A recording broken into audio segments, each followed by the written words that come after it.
Good evening, I'm Soraya Mian. This is AWANI Tonight. Cabinet expected to discuss date of GE15 this week. And AMANA Women's Wing calls for end to politics of race and religion. That and more coming up.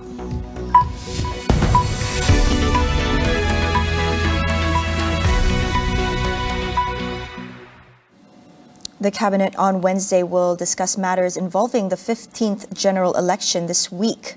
Prime Minister Datuk Sri Ismail Sabri said the meeting will allow Cabinet members representing various political parties to share their views on the matter alongside other issues raised by certain parties, such as the economy. Speaking to reporters, he said discussions with the Cabinet on the election may be earlier than the one scheduled on September 30th to be held with UMNO's Top 5. UMNO Top 5 refers to Party President, Deputy President and 3 Vice Presidents, of which Ismail Sabri is one of them. He, however, reiterated that the date of the general election would still be determined by UMNO's Top 5. The Prime Minister will be leaving to the United States on Wednesday for the UN General Assembly in New York.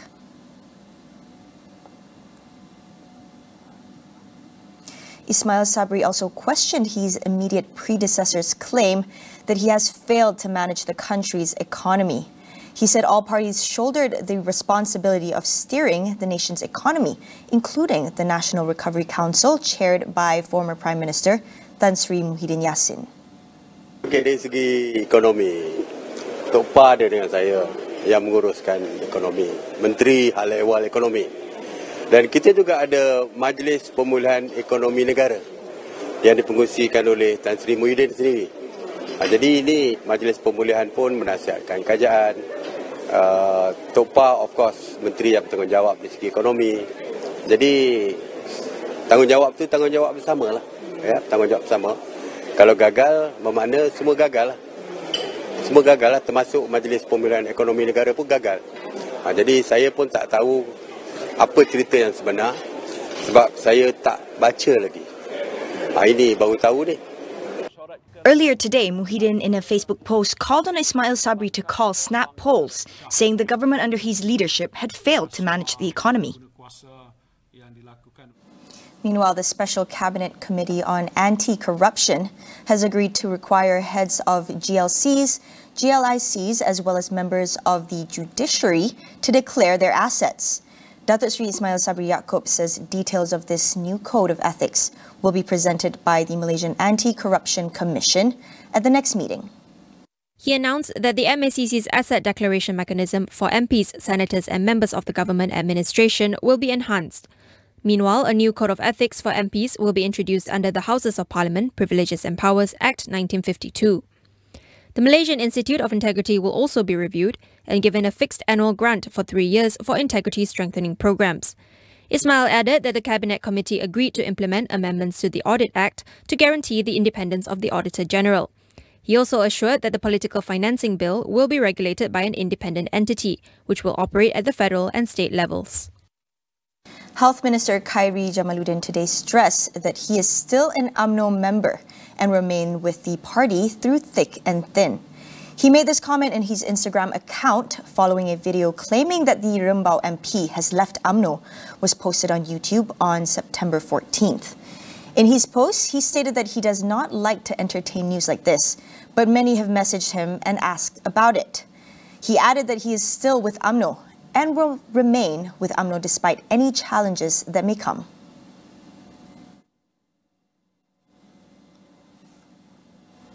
Muda is only aiming for non-Pakatan Harapan seats in GE15. According to Deputy President Amira Aisyah, this includes seats vied by Barisan Nasional, Perikatan Nasional and their respective component parties, including Bersatu and PAS. Amira also added that Muda's main mission for GE15 is to ensure victory for the people and the opposition bloc. Harapan is said to be currently negotiating among its component parties first, which will be completed by October 30th. Amira also said communications between the parties, among others, would run better if they were in the same coalition. Muda and PH are still in the midst of discussing the possibility of the party joining the coalition for the next elections. 5 MPs submitted a notice to table a private member's bill to amend the federal constitution in regards to citizenship laws for children born overseas to Malaysian mothers. The notices were sent to the Dewan Rakyat Secretary ahead of next month's parliamentary meeting on October 3rd. The 5 MPs are BN's Datuk Sri Azalina Osman Said, PKR's Fuzia Saleh and Fahmi Fazil, as well as DAP's Alice Lau and Hannah Yeo. Azalina, also chairman of the Parliamentary Special Select Committee on Women and Children Affairs and Social Development, filed the motion to Dewan Rakyat Secretary last Thursday. The bill seeks to amend Part 2 of the second schedule of the Federal Constitution by inserting the words "or mother" after father. A private member's bill is proposed law submitted by MPs not from the executive branch of government. Professor Datuk Dr. Adiba Kamrul Zaman, chairman of the Malaysian AIDS Foundation, has been appointed commissioner to the Global Commission on Drug Policy. This makes her the first Malaysian to hold such a distinction. Formed in 2011, the Global Commission was created to advocate for drug policies based on scientific evidence, public health, human rights and security.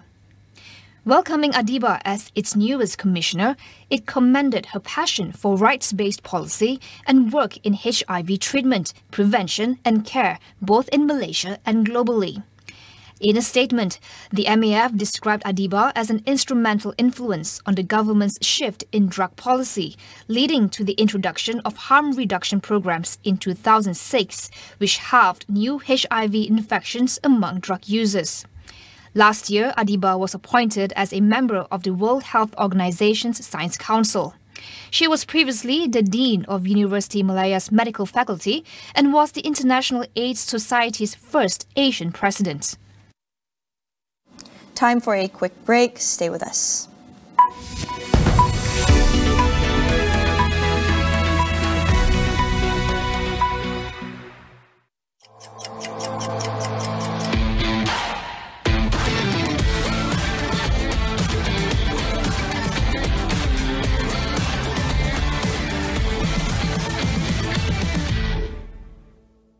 Korang, jom pergi Carnival Shock weh! 24 dan 25 September ini.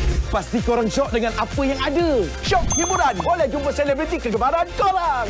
Ria syok, pelbagai aktiviti menarik untuk keluarga. Jangan lupa Carnival Shock weh! 24 dan 25 September di dataran Carnival Stadium Shah Alam. Jumpa di sana! Di Lala Move, kami menghantar dengan pantas dan mudah. Dengan satu klik kami bersedia untuk anda. Setiap masa, setiap hari. Sentiasa bersedia untuk Lala Move-kan saja.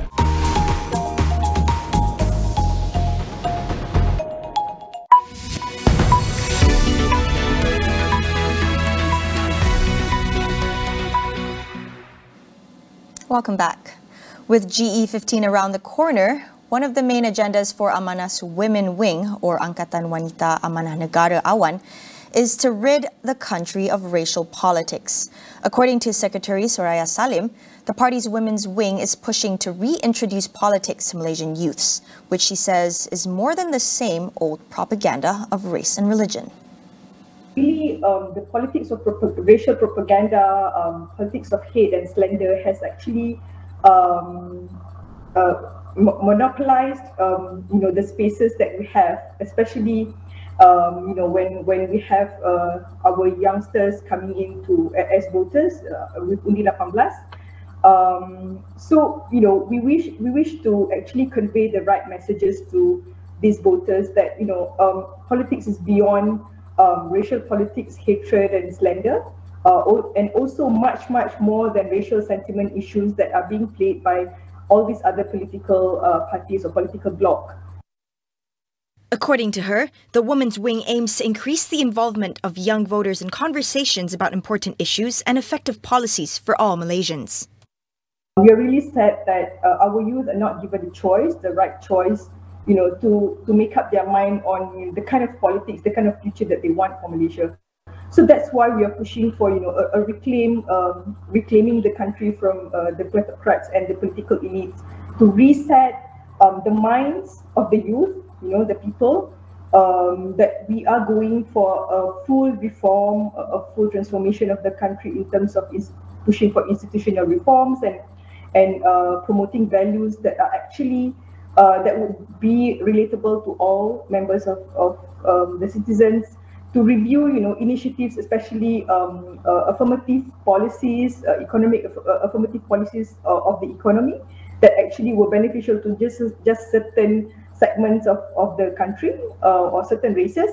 We want to renew, reform, revive, regenerate, and reaffirm our commitment to have a Malaysia that is for all citizens, for all races and religions. On the international front, Britain leaders and royalty from across the globe bid a final farewell to Queen Elizabeth II at her state funeral in Westminster Abbey, the building in which she was married and crowned Queen. The Queen's lying in state came to an end in the morning after 4 days in which people queued to file past the casket of Britain's longest reigning monarch. Her coffin was then taken to the Abbey for the funeral service, where about 500 world leaders were in the attendance, including the Yang di-Pertuan Agong and Raja Permaisuri Agong.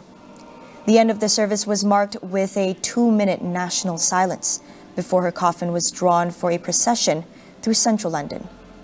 Thousands are lining the streets as the Queen's casket makes its way to Windsor Castle, with authorities saying it is the biggest security operation ever in the capital.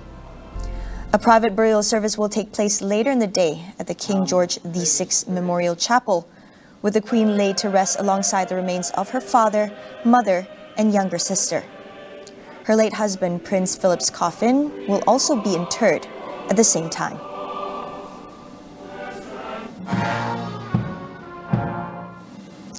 Meanwhile, in Iran, hundreds of people continue to take to the streets to protest the death of 22-year-old Kurdish woman after she was reportedly beaten to death by morality police in Tehran.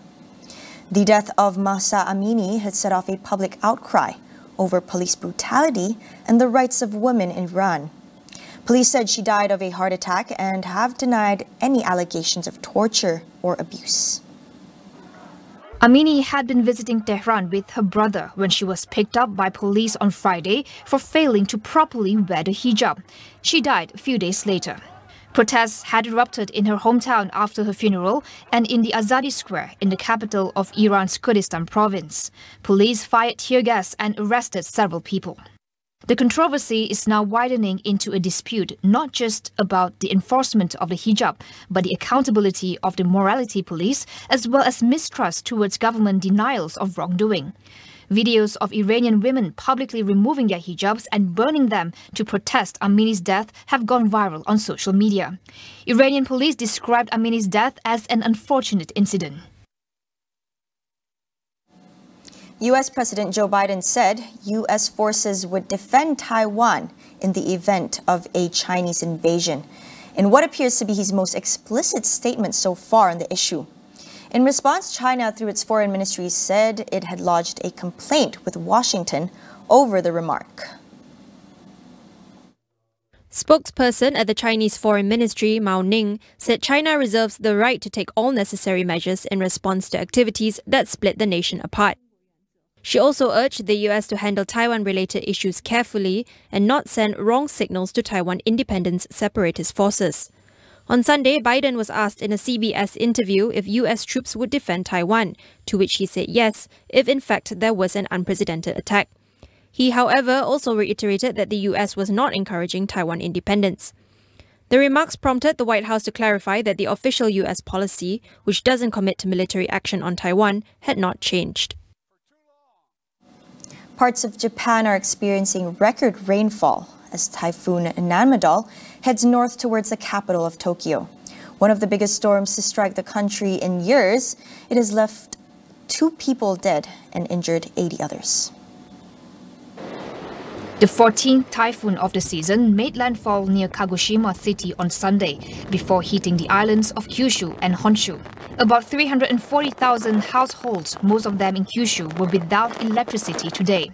Extensive flooding and landslides are expected, while bullet train services, ferries and hundreds of flights have been cancelled.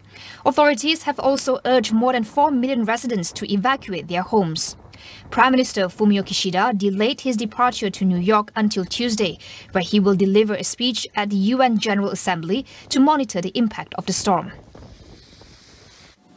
That is all for you on AWANI tonight. Thank you for watching. I'm Sarah Mian, and we'll see you again.